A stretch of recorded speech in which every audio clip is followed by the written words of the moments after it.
वालेकुम तो की हाल मेरे मैडम भाई, उम्मीद करना तुम ठीक हो। सो अल्हम्दुलिल्लाह मैं ठीक ठाक हाँ। तो इस दिन मेरी एक छोटी जी रिक्वेस्ट है कि मेरे आने वाली वीडियो लाइक किया करो और मेरे चैनल को सब्सक्राइब कर लो ताकि मेरे हर आने वाली वीडियो थोड़े तक बआसानी पहुँच सके।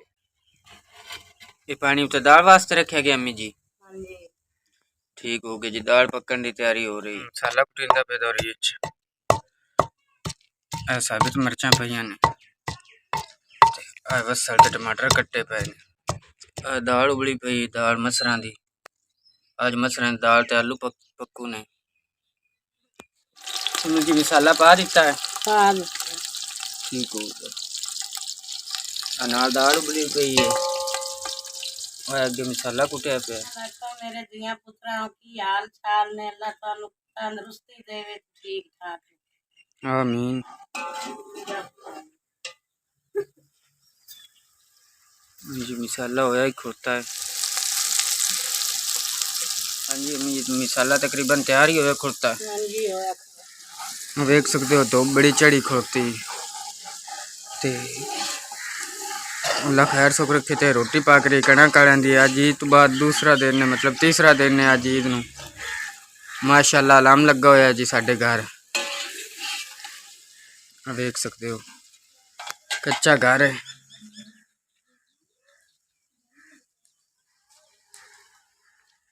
मेरा भतीजा भीमा आ गया, छोटा है।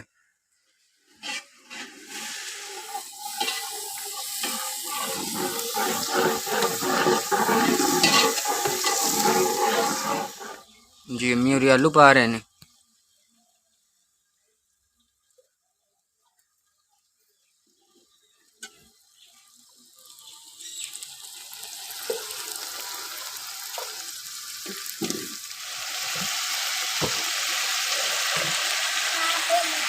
दाल पई है, आलू पकते पे ने।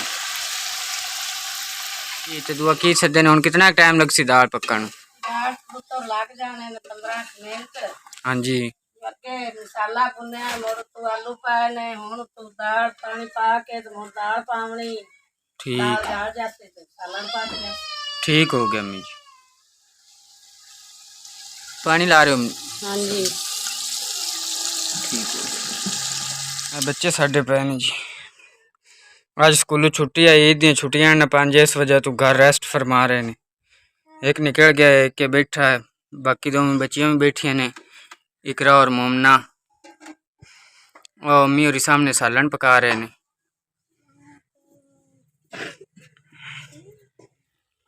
दाल पानी देख सकते हो, अम्मी और दाल पा रहे ने।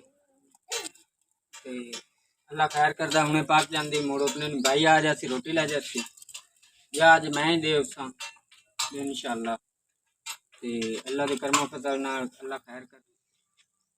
बड़ी तेज धूप है, बाकी हुण अल्लाह खैर कर सी। अज कर कणा कालियां दा पता नहीं मैंने की बनता। हाँ जी अम्मी जी, सालन तैयार नहीं होया? हो गया तो दिखाओ। सालन तैयार है। माशाअल्लाह, अल्लाह की सालन तैयार हो गया है। हाँ जी।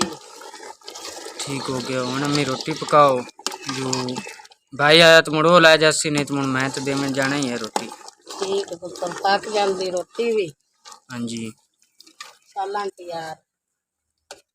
ठीक जी। तो रोटी तैयार हो गई। मैं बच्चों सदन, मैं कि चलो बच्चों साध के तो उन्होंने रोटी खवा दईए।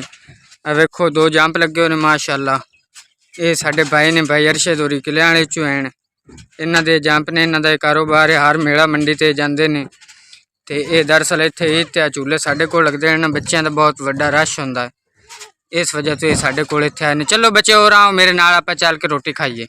आज आज रोटी तैयार हो गई खाला दी। ते मैं खाला और रोटी दे आवा। वेख सकते हो बच्चे खा रहे हैं। रोटी मैं खाला और वास्ते लैके जा रहा। लो खाला जी, आ रोटी आ गई।